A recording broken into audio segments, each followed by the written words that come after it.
श्री सरस्वती मैया की जय, श्री कृष्णचंद्र भगवान की जय। देखिए, आज जो हम चर्चा करेंगे वो माता बहनों के प्रश्नों के ऊपर करेंगे। सनातन धर्म प्रेमियों के लिए आज हम चर्चा करेंगे। ये देखिए, आप यदि कोई व्रत पर्व त्योहार पर विचार करना चाहते हैं तो श्री भादव माता पंचांग आपके लिए बहुत उपयोगी सिद्ध हो सकता है। पानी के ऊपर भी इसमें तारीखें दी जाती है कब पानी बरसेगा, परंतु संवत 2080 के पंचांग के लिए संपर्क न करें, क्योंकि ये पंचांग अब स्टॉक में नहीं है। इसलिए हम धर्मप्राण जनता को, विद्वानों को ये पंचांग भेज पाने में असमर्थ हैं, इसलिए संपर्क न करें। देखिए, श्रावण मास जो प्रारंभ होगा उस पर चर्चा कर रहे हैं हम। श्रावण मास को लेकर कई माता बहनें विचार कर रही है कब करना चाहिए, 2 महीने हैं तो क्या करेंगे।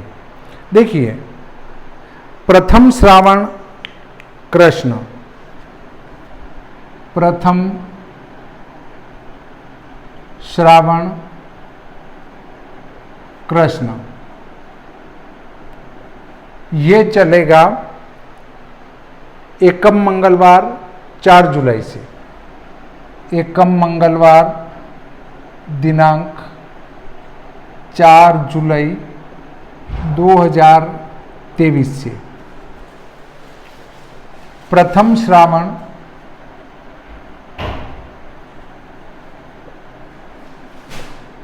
शुक्ल पक्ष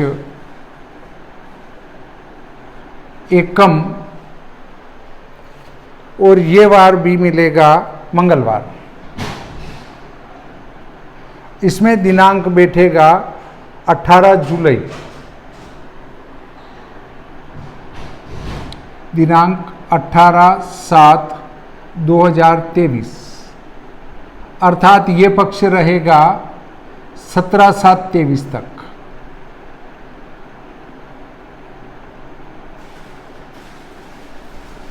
ये पक्ष यहाँ तक रहेगा।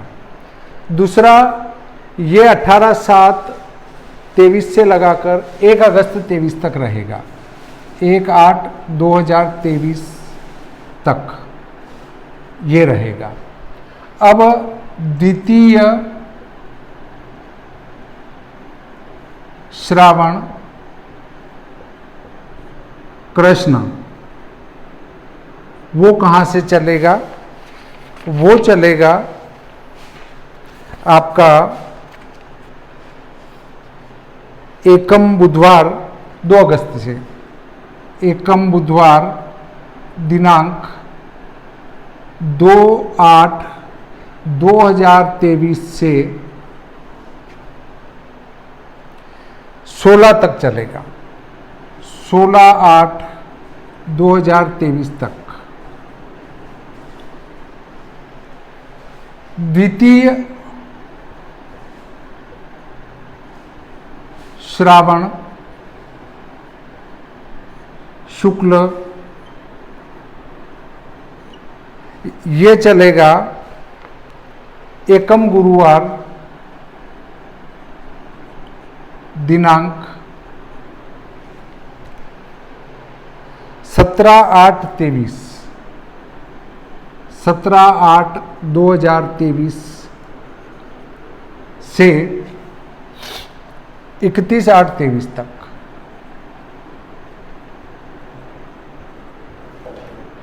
ये यहां तक रहेगा। अब देखिए,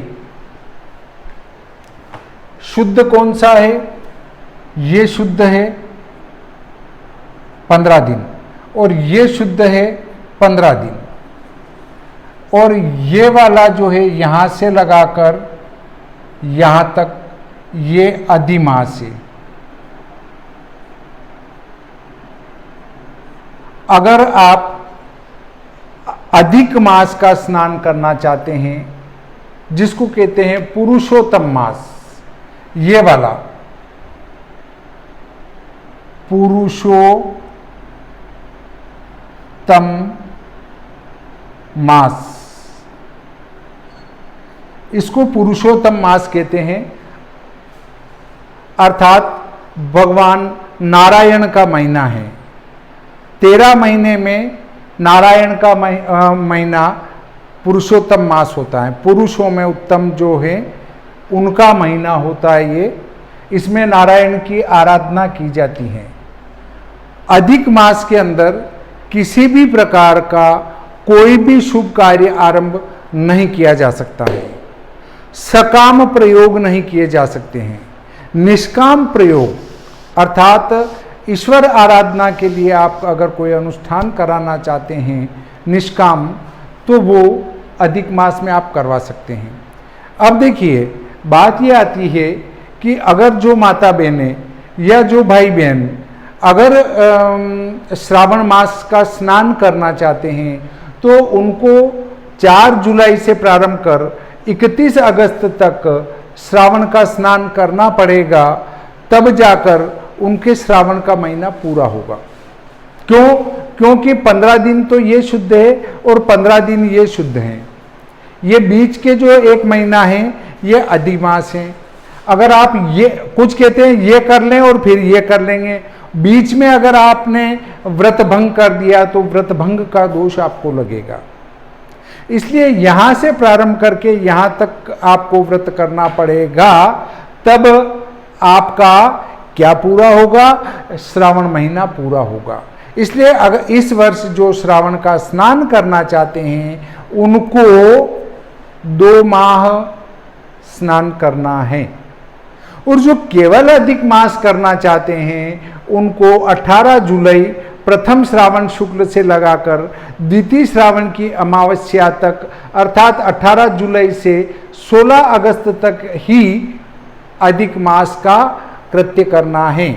अधिक मास जो स्नान करना चाहते हैं, अधिक मास का जो अनुष्ठान करना चाहते हैं, अधिमास से संबंधित अगर कोई कथा करना चाहते हैं, अधिमास महात्म्य का यदि आप श्रवण करना चाहते हैं तो वो सब 18 जुलाई से 16 अगस्त के बीच में होगा। प्रथम श्रावण शुक्ल एकम से लगाकर दूसरे श्रावण की अमावस्या तक ये क्रिया चलेगी। ये 1 महीना अधिक मास रहेगा। परंतु जो श्रावण का महीना यहाँ स्नान कर लेंगे, बीच में 1 महीना बंद कर देंगे, फिर यहाँ स्नान कर लेंगे, तो वो तो खंडित हो जाएगा। इसलिए यहाँ से प्रारंभ करके यहाँ तक आपको श्रावण के महीने का स्नान करना पड़ेगा। तो इसमें आपके अधिक मास का भी स्नान हो जाएगा और श्रावण मास का भी स्नान हो जाएगा। तो अगर कोई श्रावण करना चाहता है तो उसको 2 श्रावण करना पड़ेगा, तब जाकर उसका 1 श्रावण पूरा होगा। यदि कोई 2 महीने वो व्रत नहीं कर पाए तो ऐसी स्थिति में उनको इस वर्ष छोड़कर अगले वर्ष श्रावण 1 ही आएगा, तो उसमें वे श्रावण का व्रत अनुष्ठान कर सकते हैं। इसमें कोई समस्या वाली बात नहीं आती है। परंतु बहुत सारे कह देंगे अरे ये वाला श्रावण स्नान कर लेते हैं, पहला श्रावण कृष्ण और पहला श्रावण शुक्ल। तो ये जो पहला श्रावण शुक्ल है ये शुद्ध मास है ही नहीं है। ये श्रावण महीने में इसकी गिनती होगी ही नहीं। इसलिए कोई भी इसमें या इसमें स्नान करके मन को संतुष्ट करने की कोशिश कदापि न करें। मन को संतुष्ट नहीं करना है, कार्य को करना है। कार्य को क्या करना है? जो शास्त्रोक्त बात है उसको करना है। देखिए जब जब अधिक मास आता है, पुरुषोत्तम मास आता है, तब तब उसके कृष्ण पक्ष के जितने भी त्योहार हैं वो पहले के कृष्ण पक्ष में आएंगे, और शुक्ल पक्ष से संबंधित जितने भी त्योहार हैं वो दूसरे महीने में आएंगे, दूसरे महीने के शुक्ल पक्ष में आएंगे। पहले के पहले कृष्ण पक्ष में और शुक्ल पक्ष वाले दूसरे के शुक्ल पक्ष में, अर्थात पहले का शुक्ल पक्ष और दूसरे का कृष्ण पक्ष, ये अधिमास होता है। और इसमें किसी भी प्रकार का कोई व्रत, पर्व, उत्सव, त्योहार आदि नहीं आता है, कभी नहीं आता है। केवल एकादशी, प्रदोष व्रत और चतुर्थी व्रत, कृष्ण पक्ष की चतुर्थी का जो हम व्रत करते हैं वो आएगा। तो कितने व्रत हो गए? 2 तो एकादशी, 2 प्रदोष, 4 और 1 चतुर्थी। हाँ, परंतु जब ज्येष्ठ अधिक मास आता है, पुरुषोत्तम मास आता है, तो गंगा दशहरा पहले ज्येष्ठ के शुक्ल पक्ष में ही मनाया जाता है, चाहे वो पुरुषोत्तम मास क्यों न है। इस व्रत के संबंध में ये एक अपवाद पाया जाता है। क्यों पाया जाता है ये मैं नहीं कह सकता, परंतु शास्त्रों में ऐसा लिखा गया है। शास्त्रों में ये लिखा गया है कि वहां पर वो जो 10 योग हैं वो पहले ज्येष्ठ शुक्ल पक्ष में ही मिलेंगे। मतलब 2 ज्येष्ठ आते हैं तब पहले ज्येष्ठ के शुक्ल पक्ष में ही दशहरा, गंगा दशहरा मनाया जाएगा। और जब गंगा दशहरा पहले ज्येष्ठ के शुक्ल पक्ष में मनाया जाएगा तो वो जो 10 योग हैं वो उस पहले ज्येष्ठ के शुक्ल पक्ष में ही नजदीक मिलेंगे, इसलिए उसको दूसरे में नहीं मनाया जा सकता है। ये बात समझ चुके होंगे आप कि कुल 2 एकादशी, 2 प्रदोष और 1 चौथ का व्रत, ये 5 जो आपके व्रत पर्व हैं ये केवल 5 अधिक मास में आते हैं। और छठा जब ज्येष्ठ अधिक मास होता है तो गंगा दशहरा उसमें आ जाता है। बस इसके अलावा कोई भी व्रत पर्व अधिक मास में न तो मनाए गए थे, न मनाए जाते हैं, न मनाए जाएंगे।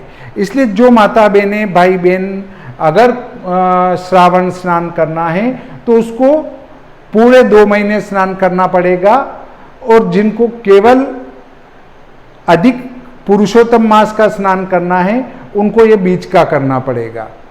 और जिनको केवल श्रावण सोमवार करना है तो उसको दोनों महीने के श्रावण के सोमवार करने पड़ेंगे, तब उनका क्रम जुड़ा रहेगा, अर्थात क्रमबद्धता रहेगी। तो इस प्रकार से आज का ये प्रकरण मैं यहीं पर समाप्त करता हूँ।